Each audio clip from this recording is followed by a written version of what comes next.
Hey, what's up, fellas?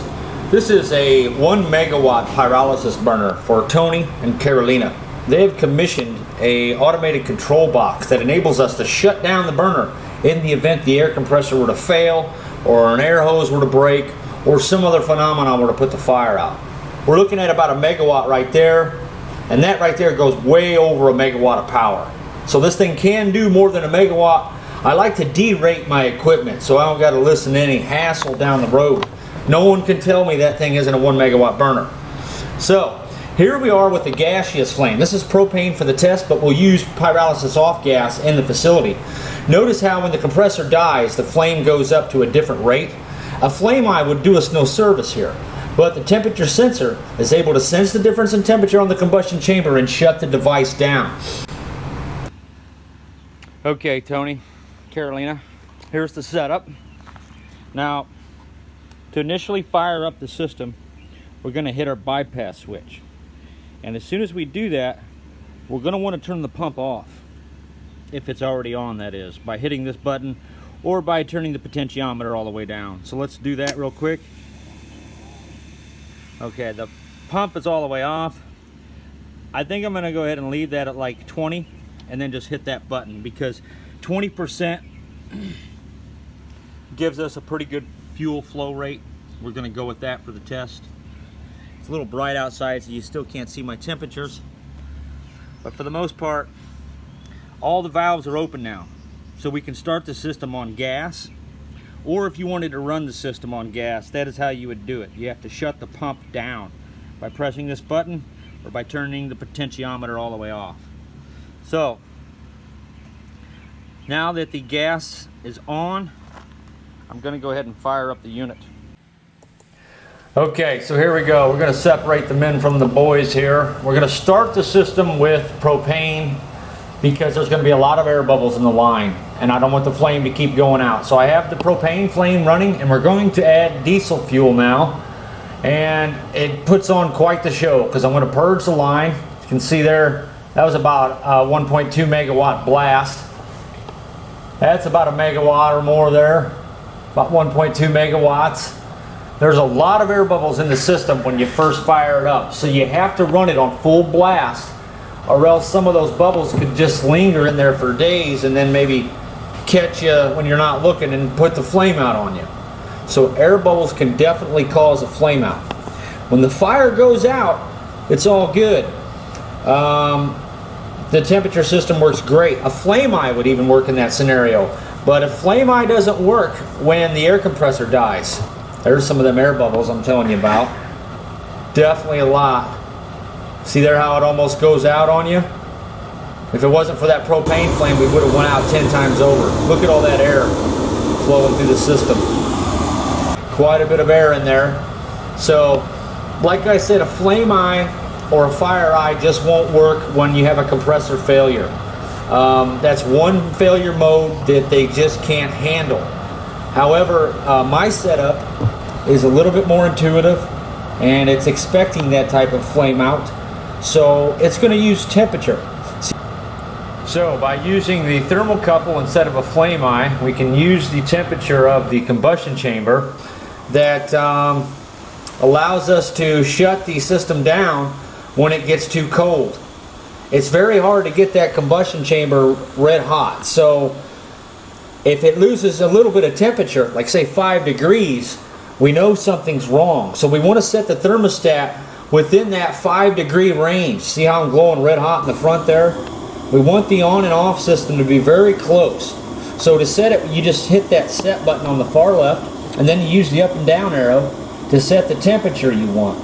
So in this case, I'm going to show you what happens if you set the temperature too high or too low beyond the process temperature. Now I flip the switch, everything is live, and I just cut the air pressure. That's just to simulate an air compressor failure.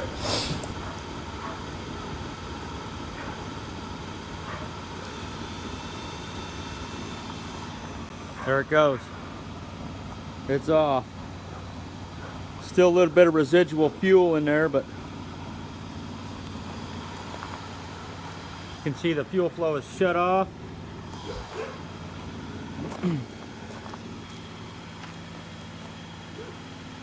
Everything's off. So because I have wind blowing directly in the face of us today, which is not ideal, that is also not the circumstance the system would be under inside of a boiler. There would be a draft of air. Just by convection alone would be pulling air in this direction. So I may end up putting a bigger heat shield right here, but I don't know yet. I think we want to just be sure we have a strong enough draft, and we should be all right. I'm going to try that test one more time. It takes a long time for the system to stabilize, and it's kind of late in the evening, and I don't want to disturb everybody, so I don't have time to actually let it set where it needs to go. So we're going to do the test one more time. I'm going to get the temperature as close to the process value as possible, the set value that is, and then I'm going to shut the air off to simulate a compressor failure, in which case thousands of gallons of fuel could potentially just pour into the bottom of the boiler if there was no shutdown system. So let's begin the test again. Okay, in this test we're going to do a high flow test at well over 500 kilowatt there, probably right around 500 kilowatt actually. We are going to shut the air off to simulate an air compressor failure, and it's not going to be pretty. You're going to see a lot of fire, dripping fuel, but this just goes to show why you need a system like this. Imagine we didn't have the thermal cutoff and your air compressor just blows up on you, like right there. Look at the fuel squirting out of those jets. Now the bottom of my combustor is filling up with fuel, and that's not good. I'm going to put some drain ports that are oval shaped right at the landing point of those jets to stop what we're seeing here, because it's taking a little longer than I want for this thing to shut down. But nonetheless, so there it goes. The temperature sensor has shut the fuel off, and now we're not going to burn down the whole facility. Flame eye cannot do that. This does get a little ugly, guys, because I have a huge tray of mini experiments built up on top of each other. So that's not your typical scenario by any means, but I thought I'd show you just how much fun I have to have sometimes off the scenes. It gets a little bit more exciting yet. I'm quite concerned at this point. I'm a little too close to the house, and the heat coming off of this thing can melt siding, so I'm not too thrilled. But nonetheless, as you can see, the burner is eventually going to go out at some point.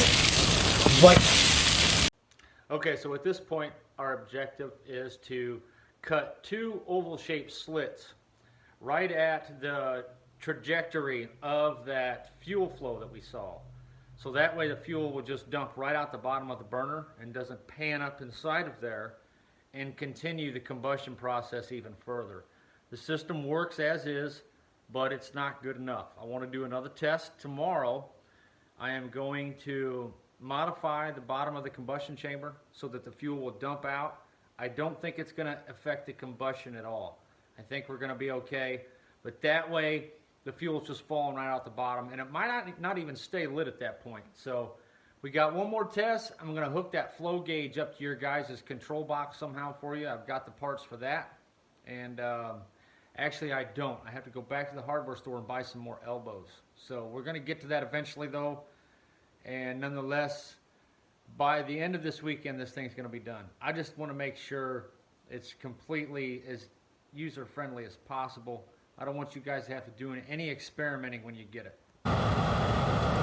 The rest of this here we're seeing is just some GoPro footage of me running the test. I'm not sure exactly what you're going to see here, but there definitely is one shot of a successful shutdown with the liquid fuel. This is about 400 kilowatts of power right there. 450 kilowatts, I'm sorry. And this is about the range this thing operates at pretty effectively. The optimum operating range, I guess I should say. It can do twice this, but the flame gets a little sputtery and it needs a secondary chamber to combust that much fuel.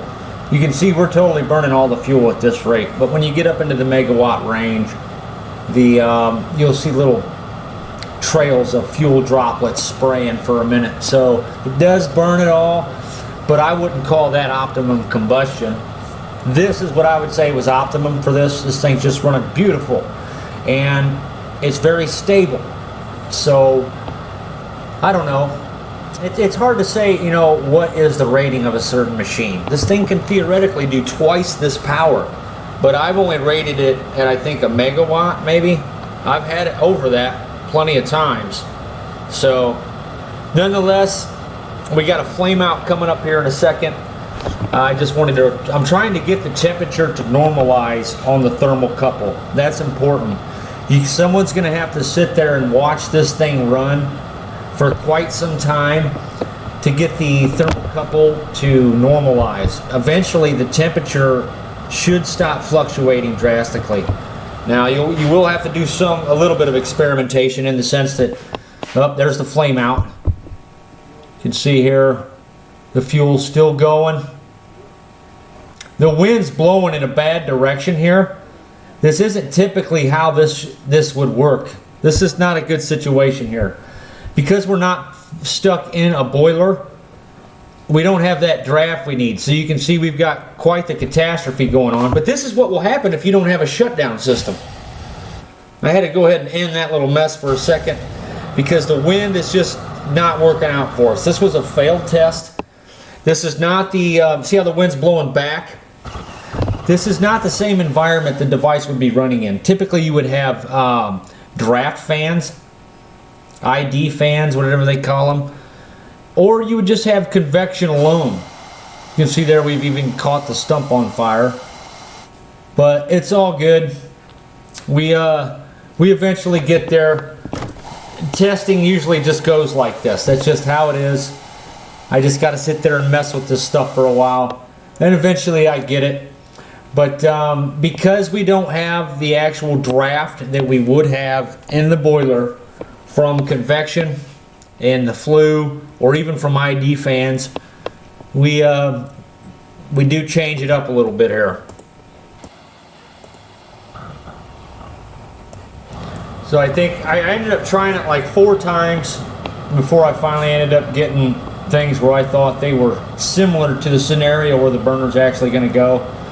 Nonetheless, I still am going to go ahead and cut 2 channels, oval bead-shaped channels, in the bottom of the combustion chamber, so that when the fuel sprays out of the nozzles, it just falls directly outside the unit. Now, if your unit is pumping fuel by gravity feed or something like that, it's still going to be the same basically.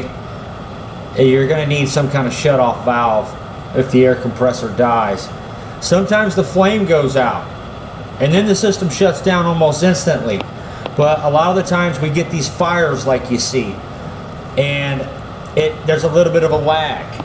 But even though it's a messy situation and it looks like an utter disaster, at least we have equipment in place that can in fact shut down the system. I just wanted to show some of these failures or some of the actual bigger fires so you could see what could potentially happen in the event that your air compressor fails or an air hose just breaks off. Say someone accidentally trips over an air hose and they pull it off or something. You know, there's another way we can do this that I may look into down the road, and that is with audio. By using an audio sensor, we could tell by the change in sound that there was a significant problem that needed to shut the system down. That is probably going to be the best option. That's my thinking anyway. That an audio system would probably be better than a flame eye and a thermal system, because you can see some of the shortcomings of the thermal system. But just think, this is way better than the flame eye. Had I set you up with the flame eye like any other Tom, Dick, and Harry, and they didn't think about the air compressor failure aspect, you'd be screwed, because there's enough fire going in that thing still to tell that flame eye that everything is okay, when we know that's not the case. So that's kind of the secret sauce behind my temperature system. Oh, there we go.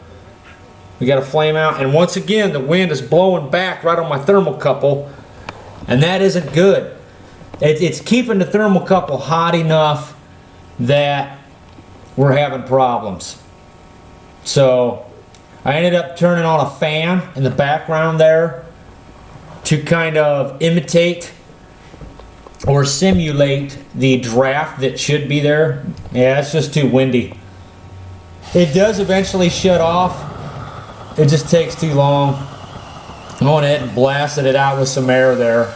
So we're going to cut some holes in the bottom of this bad boy to drain that fuel out a lot quicker. And I think the fire will go out a lot faster because it should technically starve itself out pretty quick. And then we should be okay.